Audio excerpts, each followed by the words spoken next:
नाहीतर इतकी मोठी लोकसंख्या याच्यात तुमचा माझा जन्म झाला, हे परम भाग्याची गोष्ट आहे की नाही? एवढी मोठी लोकसंख्या त्याच्यात जन्म झाला, त्याच्याही पेक्षा महत्वाची गोष्ट भारतामध्ये झाला, भारतापेक्षा महाराष्ट्राच्या मातीमध्ये झाला, आणि साधू संतांच्या पदस्पर्शाने जी भूमी पावन झाली त्याच्यामध्ये झाला, आणि सगळ्यात महत्वाची गोष्ट म्हणजे साधू संतांच्या नंतर झाला.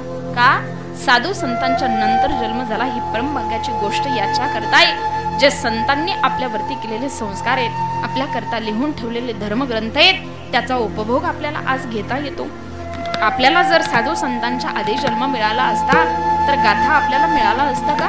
ज्ञानेश्वरी आपल्याला मिळाली असती का? अमृता अनुभवाचा अनुभव आपल्याला घेता आला नसता. चांगदेव 65 गळ्यामध्ये उतरली नसती, हरिपाठ वारकऱ्यांच्या गळ्यामध्ये गुंजराव केला नसता. या सगळ्या गोष्टी आपल्याला अनुभवायला मिळाल्या कारण आपलं भाग्य भरत खंडे नरदेह प्राप्ती हे तो परम भाग्याची संपत्ती. म्हणून या महाराष्ट्राच्या मातीत जन्माला आल्यानंतर तो धर्म निभावणं ही आपली पहिलं कर्तव्य आहे.